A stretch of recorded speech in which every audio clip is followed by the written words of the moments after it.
Rated M for mature.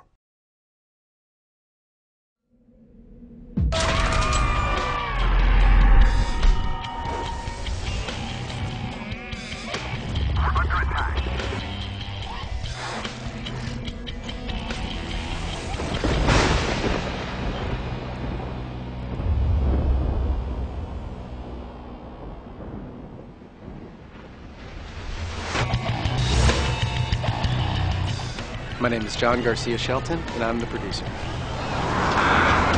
In a lot of the ways, the story mirrors the story of Pandora's Box. When you open the box, you unleash the creatures of myth and legend into the modern world, and what that does is it's a really profound impact. And these creatures come back to the world that they existed in thousands of years ago, and they start to remake it back into their place. The impact on our world, our buildings, our structures, our society is profound, and you get to see it all and experience it all as you're trying to survive.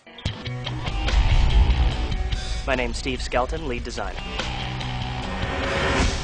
In the game, you learn after opening the box that there are two secret societies that are both trying to get a hold of the box and either harness the power of the box for their own evil plans or to try and set things back the way they were before you open the box. And that's the Council of 98 and the Black Order. This is in our world, but yet it has that mythological element. It's unique. It hasn't been done yet. I mean, creatures of myth, there's so many stories about what they can do, and being able to take those aspects of those creatures and bringing it into the game, we're able to add a lot of behaviors and experience for the player. One of the first things we did when researching the types of creatures that we wanted to have in the game was looking at different mythologies, different creatures, and what their legends said about them. And then we translated that into what could be a good in-game mechanic.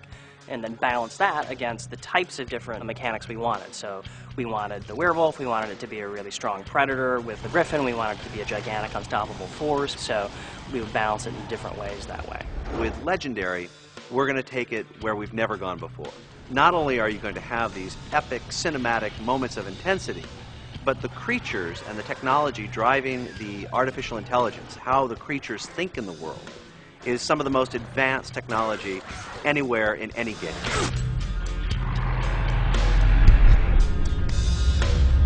We have some creatures that do update visually with damage states. In other words, you will see flesh revealed beneath the skin of the creature sometimes. This occurs with our werewolf and our minotaur.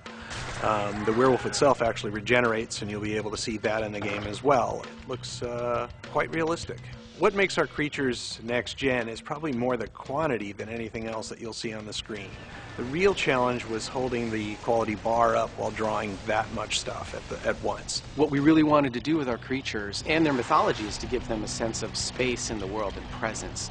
Our creatures don't just attack the player, they use the world to attack the player. What's real to you is real to the creatures, and it gives them a weight and a presence in the world. Just because they're mythological creatures doesn't mean to us they didn't exist in our game. You're going to see things like a minotaur bash through walls on the way to pursue the player. The first time the player is fighting the werewolf and they start to shoot it, and it changes its path away from the bullets to go grab a computer monitor and chuck it at them. That kind of intelligence and awareness is going to be a breath of fresh air to the player. Well, I think the thing that's most fun about playing Legendary is just the feeling of being overwhelmed by this new force of nature that's introduced back into the world.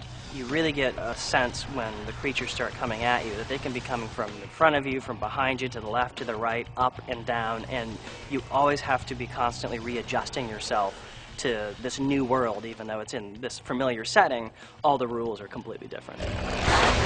Legendary.